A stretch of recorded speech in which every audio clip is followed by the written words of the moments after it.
$923.17. That's the average monthly burden American families are now carrying, just because one man refuses to make a simple adjustment. Groceries, gas, mortgage payments, car loans, all squeezed by one persistent force, keeping interest rates high at the Federal Reserve. And the man behind that decision?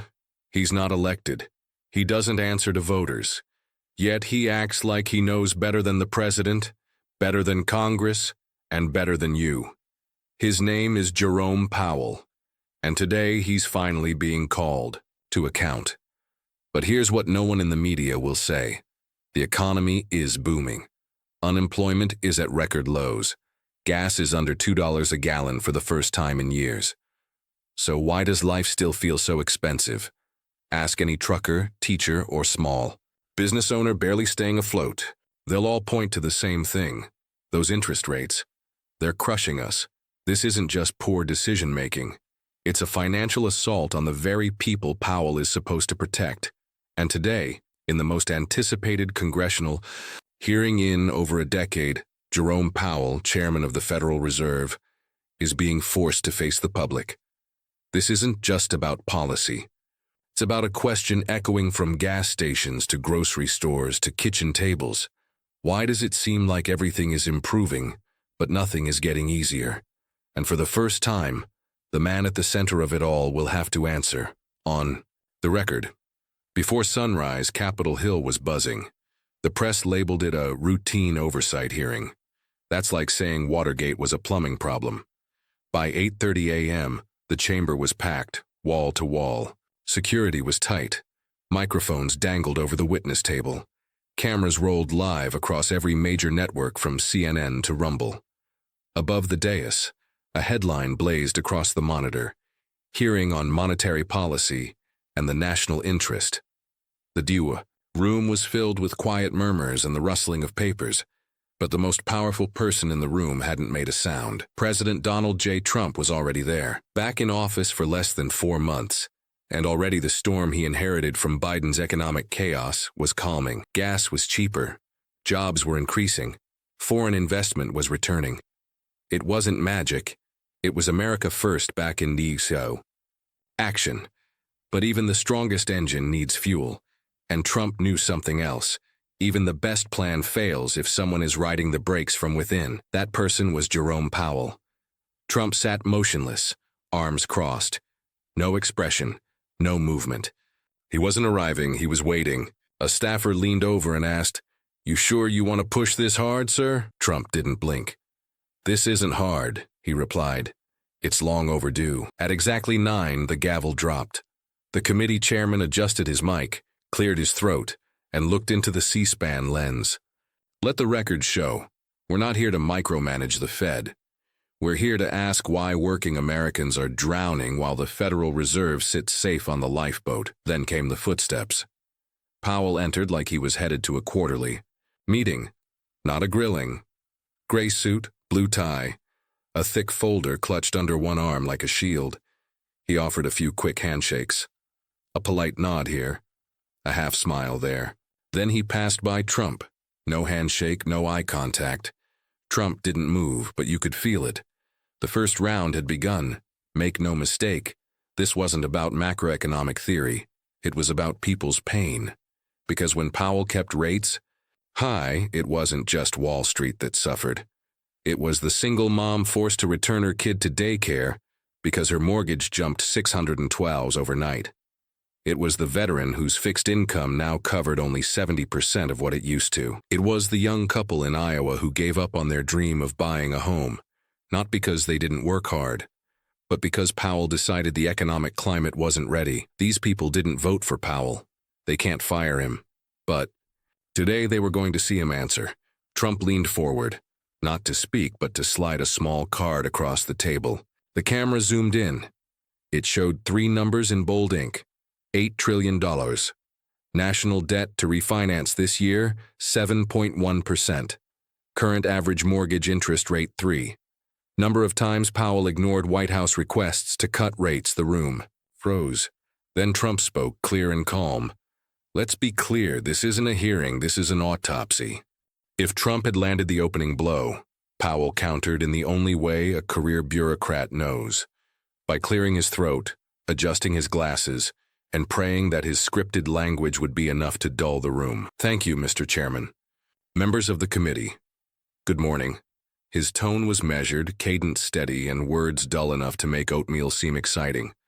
"The Federal Reserve remains committed to our dual mandate: maximum employment and stable prices." Translation: "We haven't budged in 18 months, and we don't plan to now," he went on, tossing out percentages like a preacher quoting verses.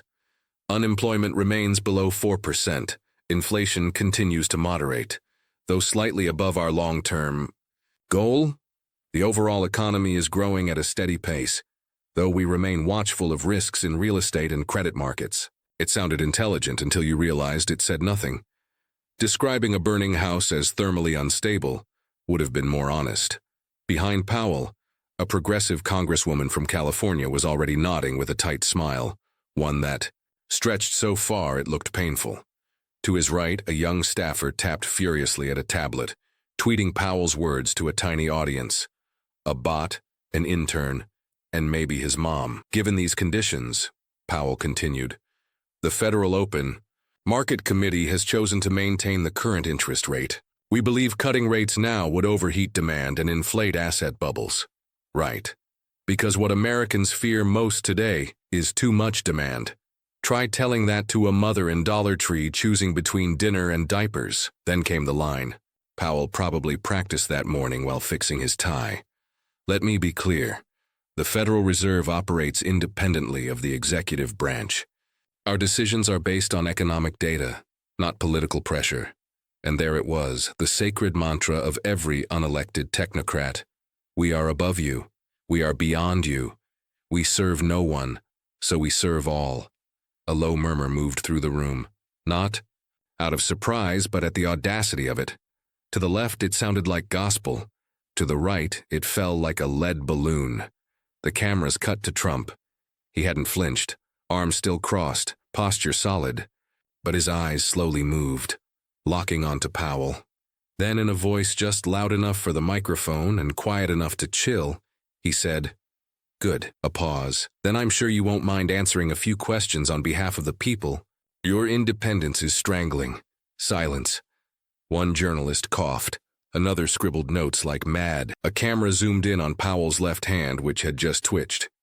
Even some Democrats stopped smiling.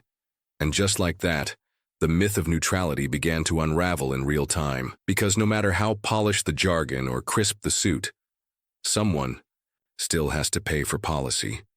And those people were sitting at home, watching. The quiet hadn't lifted when the room shifted again, this time from movement.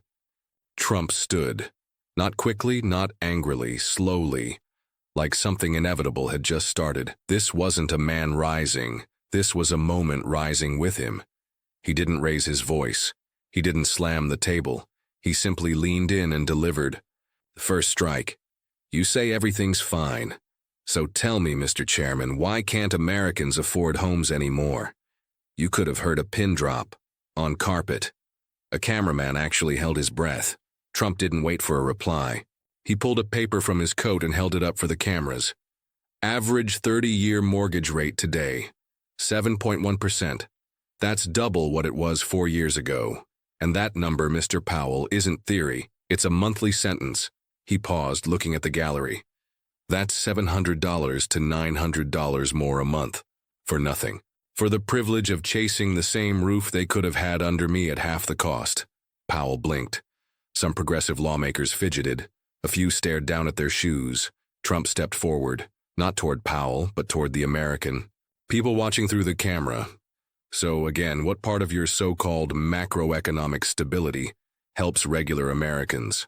Because I'll tell you who it does help. Asset flippers, speculative landlords, and hedge funds." He paused again. "The people who can buy low now because your high-rate policy locked everyone else out." Powell cleared his throat. His voice didn't shake, but it didn't command either. "We don't respond to emotional arguments. Our policies are guided by data, not public sentiment." Trump gave a smile, not warm, but knowing. "The kind a hunter wears when he's already set the trap." "Perfect," he replied, drawing another page from his folder. Then you'll appreciate this. No theatrics, just facts. But they hit like punches. Home ownership among Americans under 35 is down 5.4% since 2021. First-time homebuyer mortgage approvals, down 22%. Average debt-to-income ratio for working-class applicants rejected at a record 37%. Trump didn't even glance at Powell while reading. He spoke to the people behind the cameras. This isn't emotion. This is suffering. He tapped the final figure with a single finger, just loud enough for the microphone to catch it. You don't get to hide behind data when the numbers scream louder than your words ever could. For the first time, Powell looked cornered. Not because someone raised their voice, but because someone finally raised the truth. The crowd didn't clap. They didn't need to. They leaned in. In a hearing room, that's louder than applause. Powell didn't flinch, but he didn't blink either. He looked less like a man in command and more like a bureaucrat boxed in by numbers. Trump wasn't finished. With a tap of his finger, the chamber lights dimmed. A large monitor flickered on behind him. Capitol Hill didn't feel like a hearing room anymore. It felt like the control deck of a ship headed toward a financial iceberg. Let's do something you're too afraid to, Mr. Powell, Trump said. Let's look at the real America. Slide 1. Alabama gasoline, 1.98 per gallon, the lowest since 2016. Trump raised an eyebrow. Maybe because someone finally put America first at the energy table. Click. Next slide. Egg prices down 12%, electricity down 8%. Essentials trending lower. Not because of Powell's actions, despite them. Click. Consumer confidence rising. Small business optimism recovering. Trump slowly turned to face Powell. This is recovery. This is leadership. And yet here you are, gripping your interest rate like it's a magic wand, clinging to control, terrified of change. The audience stirred. Lawmakers leaned in. Aides shifted, no longer pretending to work. Trump gave no space for silence. You're afraid of risky lending? That's rich coming from the guy who kept rates near zero long enough for private equity firms to buy half the suburbs. A few awkward chuckles rippled through the chamber. Even a C-SPAN commentator coughed off mic. Trump pressed forward. Voice sharper now, not louder, just precise.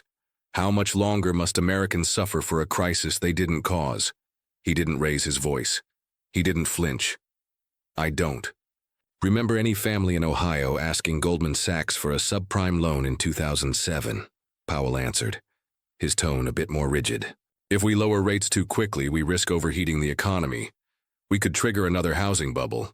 Trump blinked once, then let the moment stretch like pulled thread. And what do you call this? He asked, motioning to the glowing screen. A break? A vacation? He leaned in, both hands on the table now. This is a slow-motion crash, and you're watching it happen, shielded by your spreadsheets. He stood straight, voice now unwavering. We're not in 2008. This is 2025. The landscape has changed. The players are different, but the pain feels the same. Trump's gaze narrowed. Then came the final line, low, sharp, deliberate. You fear repeating the past, Mr. Powell. I fear you're making it worse right now. Powell exhaled softly, but the slight twitch in his jaw betrayed what his mouth wouldn't say. No one in the room moved. They didn't have to. The message was clear. Trump wasn't arguing anymore. He was diagnosing a broken system. And Powell, he no longer looked like a neutral figure. He looked like a man realizing he might be the cause. For a moment, Powell sat in silence, blinking slowly like a man calculating the weight of his next sentence. Then he adjusted his microphone with surgical precision and launched the only defense he had left. The institution. Mr. President, he began, tone crisp and rehearsed. The Federal Reserve does not take instruction from the executive branch, nor should it. His words were emotionless, as flat and clinical as a textbook, the kind of tone that only career bureaucrats learn to perfect, cold, careful, and sterile. A few heads on the Democratic side of the room nodded faintly, drawn to the comfort of process. Powell slowly unfolded a document from his binder. In fact, he said, holding it up like an ancient relic, I'd like to quote you, Mr. President, from a 2019 press conference. The Fed is just a bunch of academics playing God with numbers they barely understand. He paused to let it sting. Your words, not mine. A low rustle of reactions moved across the chamber like the first hint of thunder. One reporter whispered to another, "Did he just quote Trump to Trump?" A staffer from the left held back a grin. The cameras locked in on Trump's face, hungry for a reaction, but there was none. Sensing momentum, Powell pressed forward like a fencer lunging after a dropped guard. "We don't serve a political party, not Republican, not Democrat. We do not follow polling numbers or media narratives. We serve the U.S. economy. Period." He punctuated the sentence like a gavel strike, and for the first time, the tone in the room shifted, not to support, but to tension. The abstract ghosts of institutional boundaries now loomed large over the hearing. Trump didn't react immediately. He sat back, fingers steepled, eyes locked in, letting the moment settle like dust after demolition. Then he spoke. Low, clean, precise. "The problem isn't that you serve the economy, Mr. Powell. The problem is the economy is screaming and you're still humming lullabies over spreadsheets." Trump leaned in, still calm, but the words came sharper. "You say you're not political. That's convenient. Because when a father in Ohio can't buy a home, he doesn't blame politics. He blames his bank. When a single mom in Nevada sees her mortgage spike by $800, she doesn't reach for inflation charts. She wonders why the system seems rigged, against her." Trump's gaze didn't move from Powell. "And you know who she sees? You, sitting in that very chair, calling her pain a policy safeguard." Something changed. Not in Trump's tone, but in the room. A paper rustled. A pen clattered to the floor. A congresswoman shifted in her seat. Even the court reporter looked up for the first time in hours. This wasn't about fiscal tools anymore. This was about moral judgment. Powell's jaw stiffened, not out of anger, but from the realization that the script he came with no longer applied. The narrative had shifted without him. Trump gave it one more beat, then delivered the next cut. "You say you're not political," he repeated. "But when your decisions hurt real people and you refuse to change, that's not neutrality. That's negligence in a suit." Nobody moved, but everyone felt it. The temperature in the room dipped. This wasn't a policy disagreement. This was an indictment. Trump didn't raise his voice.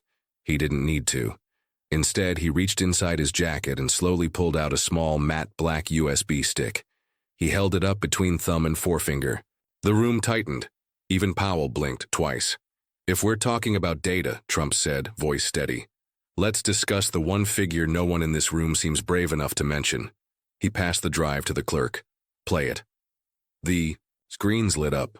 A deep blue title card appeared. "Project Refinance 2025. National Debt Strategic Reset." No music. No drama. Just hard numbers, and a truth too many had ignored. Trump stepped aside as the numbers came to life on the monitors. "This year," he began, gesturing to the screen, $8.1 trillion in national debt must be refinanced. He let it hang in the air. At current interest rates, that's an additional $300 to $400 billion per year, just in interest payments. That's not for building schools, not for helping veterans, not for securing our borders. That's money burned just to tread water, thanks to one man's refusal to act. The next slide appeared, a sharp, undeniable bar chart. If we lower rates to just 2.5%, just that, we save $280 billion immediately. Trump turned to Powell. "That's not a theory. That's math. Even you can't veto that." Another slide flicked into place. Current deficit, $1.9 trillion, post-adjustment. Projection, $1.6 trillion. That's $300 billion in relief without cutting a single job or closing one school. Trump faced the camera now. "This, ladies and gentlemen, is how you fight inflation. This is how you shrink deficits. This is how you rebuild without punishing workers or gutting services." He pointed directly at Powell. "And all of it, every dollar of it, depends on one thing, this man." The room froze. The gravity of the moment landed on every shoulder. Even the aides stopped typing. Powell didn't respond right away. Not because he didn't want to, but because in the face of airtight math and a room full of anxious eyes, there, There was no easy way out. Finally, Powell adjusted his collar and stood. "Mr. President," he said carefully, "our responsibility is long-term financial stability, not campaign optics. Reducing rates this rapidly would compromise market balance. We don't govern by headlines." Trump didn't flinch. He reached for a folder on the table and opened it slowly. "You didn't ignore headlines, Mr. Powell. You ignored me. 3 times." He laid out 3 printed memos, each bearing the White House seal and date stamped within the past month. In just 30 days, the executive office sent you 3 formal data-supported proposals urging rate reductions. All went through proper channels, all based on hard evidence, and all 3 were ignored. He tapped each one with a finger. No reply. No meeting. Not even a courtesy response. A murmur buzzed through the room. A senator leaned to a colleague and whispered, "3? Seriously?" Trump's voice cut cleanly through the chatter. "That's not independence, Mr. Powell. That's defiance of a democratic mandate." Powell shot back, this time more defensive, his voice tight. "Because your proposals undermined the long-term health of our monetary framework. They were inconsistent with central bank discipline." Trump stepped closer. "Or maybe you ignored them because they came from me." That line didn't just hit Powell, it hit the room. Because in Washington, silence often says more than a no, and when the head of a $25 trillion economy won't even acknowledge the president, that's not caution. That's sabotage wrapped in process. Powell looked caught, not by volume, but by the truth. Trump didn't gloat. He didn't smirk. He simply waited, and then, like an attorney delivering closing arguments, he moved in. "Let's talk about neutrality," he said. The lights dimmed again. This time, the slide wasn't a chart. It was a name. Restore Progress. A political group. Well-funded, highly connected. And one inconvenient fact. Openly anti-Trump. Trump continued. Tone steady but sharp. "You donated to them in 2022. Not once, but 3 times. The same group that labeled my economic policy fascism in disguise. The same one that pumped money into candidates whose whole platform was, 'Stop Trump.'" No gasp. Just a low collective growl from the gallery. Trump clicked to the next quote on screen. "Populism," you once said in a 2021 panel, "poses structural risk to financial stability." He looked directly at Powell. "You weren't talking about Brazil or Hungary. You were talking about me and the working class movement that sent me back to this office." He stepped forward. "One last time. Let's stop pretending you're Switzerland when you've been funding the opposition." The room cracked, not from noise but from tension. No one whispered anymore. The reaction was physical. Shoulders shifted, jaws clenched, eyes narrowed.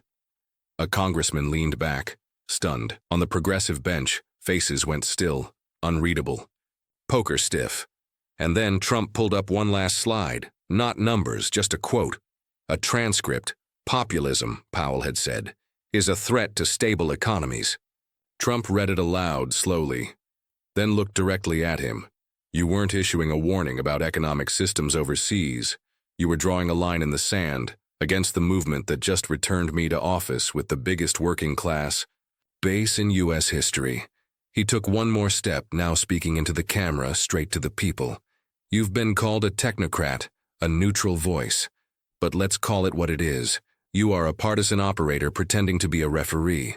His tone was cold, not heated, like a surgeon making the final incision. "You should have resigned the moment I won.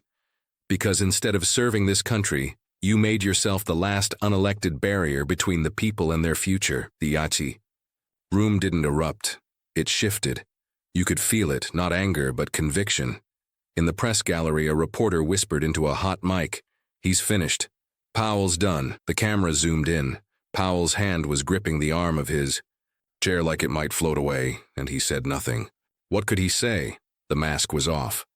And what sat behind it wasn't neutrality. It was an operative who had run out of cover. Outside, the crowd had doubled. What started as a handful of signs had become a wall of discontent. "Let us breathe. Lower the rate. People in, Powell out. We voted for Trump, not for technocrats." Inside, the chamber's air had thickened. What had begun as a hearing was now something far more serious. Then came the moment no one expected. A centrist congressman from the Midwest, an independent, spoke. His voice cracked slightly, not from weakness, but weight. If the chairman of the Federal Reserve can defy elected authority, suppress economic recovery, and funnel support to candidates who oppose the administration, then what does democratic power mean anymore? That was it. The pressure point snapped. On the Democratic side, some heads turned downward. One quietly closed her folder. Powell, still seated, said nothing. But the power dynamic had shifted. He was no longer the one commanding the room, because this debate wasn't about economic models anymore. It was about accountability. And Powell, possibly for the first time, was being held to it. He stood, slowly. No apology, no farewell, no statement. He didn't even collect his notes. He just left them sitting on the desk like spent shells after a failed battle. He turned and walked away.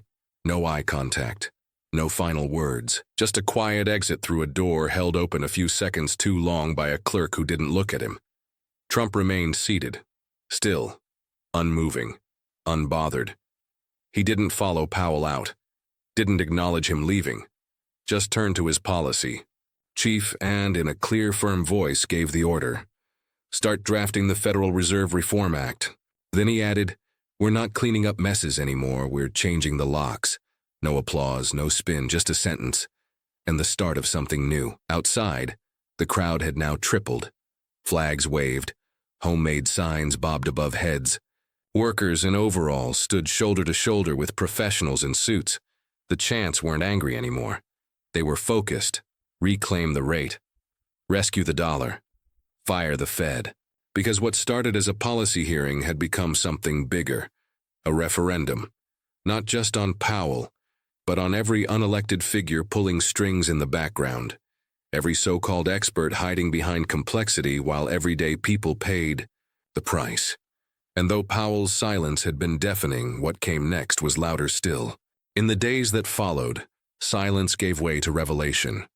What Powell didn't say during the hearing began to echo louder than any testimony. Not from Trump, not from Congress, but from inside the Fed itself. Leaks began to surface. Internal documents, Slack conversations, emails tucked away in obscure footnotes. Nothing that screamed criminal, yet everything pointed to something deeper, something deliberate. The picture that emerged wasn't of a neutral institution. It was of a coordinated operation, a Fed more concerned with controlling the story than solving the crisis. Media talking points aligned too neatly with campaign messaging.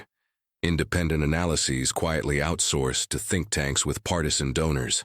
Decisions held back, not for caution, but for narrative control. The rates, it turned out, were only one front in a broader game of influence. And now, for the first time, Americans were asking real questions. Not about inflation percentages or policy jargon, but about trust. About who really held the keys to their future. And why those people had never been on a ballot. The final image. An empty chamber, Powell's nameplate still on the desk, untouched. Behind the dais, the monitors fade to black. Then one last message appears in white text. Sometimes, to save the economy, you have to change who holds the keys to the vault. Cut to black. The hearing may have ended, but the impact had just begun. Across the country, debates spread like wildfire. Not just on political channels, but at coffee shops, kitchen tables, factory floors. The question wasn't whether Powell had overstepped. It was how long the system had been tilted, and how few had noticed until now. For decades, Americans were told the Fed was above politics. But as the data poured in, the facade cracked. Patterns emerged. Interest rate hikes that aligned too closely with election cycles. Messaging that shifted based on which party occupied the White House, independence, or insulation from accountability. The trust was gone. And with it, the illusion that central planning could exist in a vacuum. Back on Capitol Hill, reform talks gained steam. Trump's team moved fast. The Federal Reserve Reform Act wasn't just drafted, it was prioritized. The goals were clear. End unaccountable monetary control, introduce transparency into rate decisions, mandate real-time reporting to Congress, and most critically, restore the power of elected officials over unelected technocrats. This wasn't about revenge. It was about balance, about making sure that no single man or institution could hold back a nation from recovering. The political establishment squirmed, think tanks howled, editorial boards cried foul, but the people, they were ready.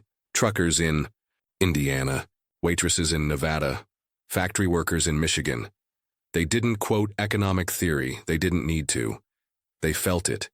In every bill, every loan rejection, every dream deferred, and now they had a name, a system, a cause.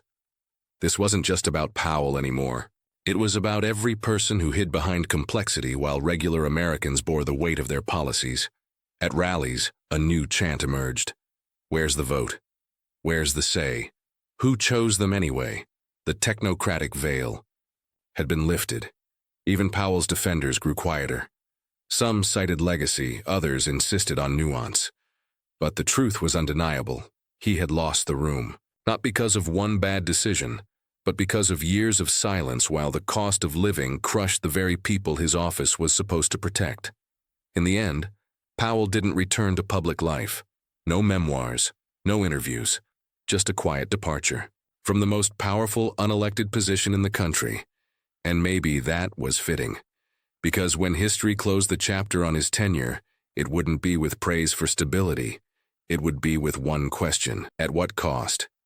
And America, at long last, had found its answer.